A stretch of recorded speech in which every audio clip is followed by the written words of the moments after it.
દીકરાનું પાત્ર આપે, ભાઈનું પાત્ર આપે, પતિનું પાત્ર આપે, પિતાનું પાત્ર આપે તો સાંગોપાંગ પાત્ર ભજવવા જોઈએ સાહેબ. એમાં ન ચાલે.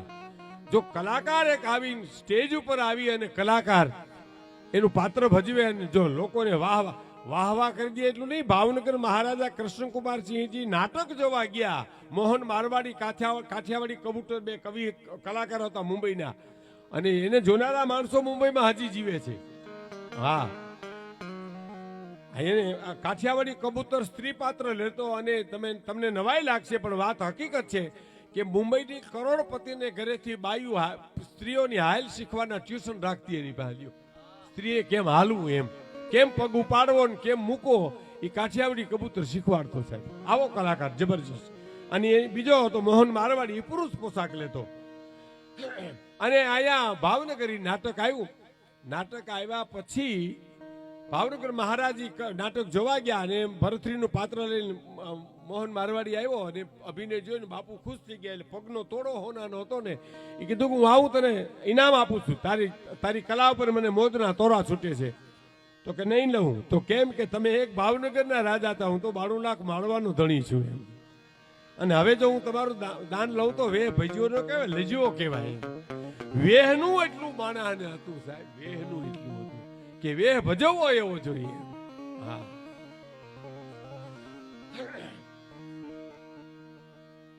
અને ઘણા માણસોને આમ આવેશ આવી જાય ને, એની એક વાત કરી દઉં. આવું એક નાટક જોવા ગયા 2 જણા, ગોપીચંદ ભરથરીનું, એને અડધે નાટક પૂગ્યું ને ત્યાં વેરાગ આવી ગયા બેયને.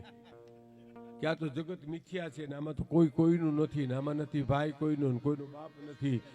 અને મારા અડધું નાટક પૂરું કરીને હો ની ઘેરે બે ગયા કે તો હું ભિક્ષા લઈ આવું. પિંગલા પાસે ગયા હતા ભરથરી એમ, અને તો હું મારે ઘેરેથી લઈ આવું.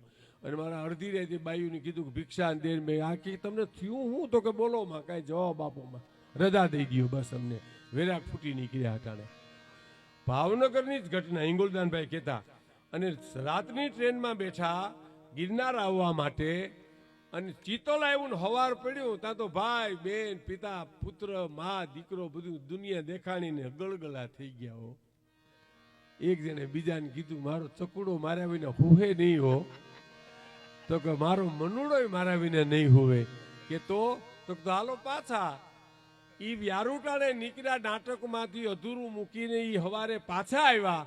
અને ભાવનગરમાં એ જીવ્યા ત્યાં સુધી બજારમાં હાલ્યા જાય. આખું ભાવનગર એમ કહેતા જો ગોપીચંદ ભરથરીના દીકરા હાલ્યા જાય, જો ગોપીચંદ ભરથરીના દીકરા.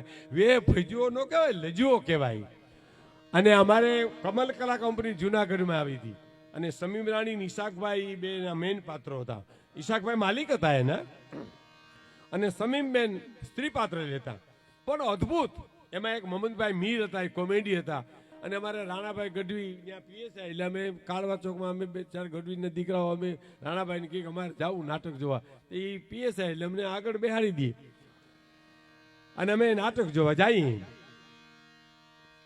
એમાં રામવાડાનું નાટક સાહેબ, અને છેલ્લે લાખુબેન નું પાત્ર સમીમ રાણી લેતા. લાખુબેન તો હેમાળ પાસે હમણાં સુધી ગામમાં થોડા વર્ષ પહેલા જ ગુજરી ગયા, હમણાં સુધી હતા. કલ્પના કરો સાહેબ, જે બેન જીવતી હોય, જીવતા ભાઈના રાહડા સાંભળતી હોય, એ બેનને કેટલો ફોરો થતો હોય છે, કલ્પના કરો સાહેબ. અને લાખુબેન છેલ્લે રાહડો ગાતા ગાતા પડી જાય અને નાટકનો પડદો પડી જાય છે.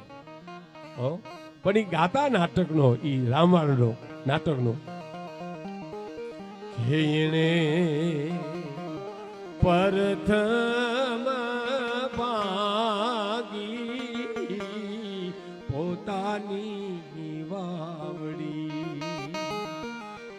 પછી રે ભાગ્યા એને ગાયકવાડી ગામ રે કાળુબાના કુંવર આવડા રે બારવટા નોતા ખેલવા.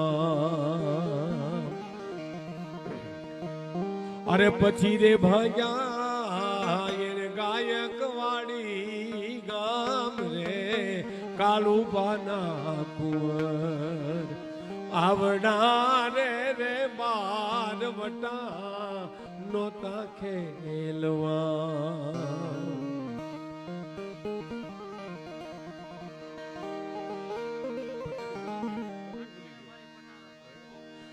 હાટું રે મારી પેટારો ભાંગ્યો અને વાગી છે એને ડાબા રે પગમાં ચૂક રે કાળું બના કુંવર આવડા રે માર વટા અને સાહેબ કરોડો છવાઈ ગયેલો. અમારી હાજરીની વાત કરું, જોયેલો પ્રસંગ તમને કહું છું. હે અને પછી તો પગ રે રે પાક્યો ને પીડા ઉપડી. આજ ભાંગી છે મારા મામેરાની છાપ રે કાળું પાના કુંવર. આજ મારા મામેરાની છાપ ભાંગી આમ સ્ટેજ ઉપર પડી ગયા અને પડદો પડી ગયો. સાહેબ નાટક પૂરું થયું.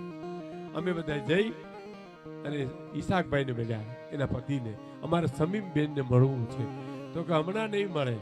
મને કે ભીખુદાનભાઈ 15-20 મિનિટ પછી તો લાખુબેન માંથી બહાર નીકળી છીએ. સાહેબ કલ્પના કરો, તમે બેઠા છો સાહેબ. 15 પાત્ર ભજવા પછી 15-20 મિનિટ સુધી તો લાખુબેન ના પાત્રમાં રહેશે. પછી પરકાયા પ્રવેશ જેને કહીને આપણે એનું નામ કહેવાય સાહેબ. એના પાત્રો જીવતા રહીએ. એટલે કહેવાનો મારો અર્થ એ છે કે આમાં જીવન રેડવું પડે. જીવન રેડીને જો જીવો તો તમને જીવવાની મજા આવે છે.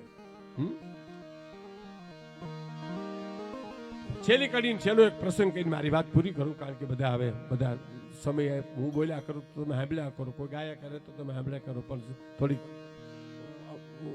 એક કડી છેલ્લી ગાય અને એક નાનો પ્રસંગ કહીને હું વાત પૂરી કરું. કહે હરી દાન હરીને મારગડે જહાલવું રે. કહે હરી દાન હરીને મારગડે જહાલવું રે.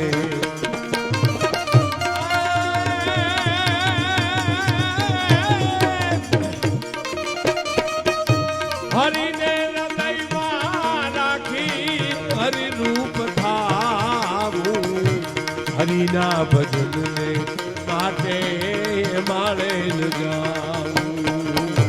હે માળે ન જાવું અયું હે માળો બનાવું. હરિના ભજનને માટે માળે ન જાવું. હરિના ભજનને માટે મારું હયું હેમાળો બનાવું.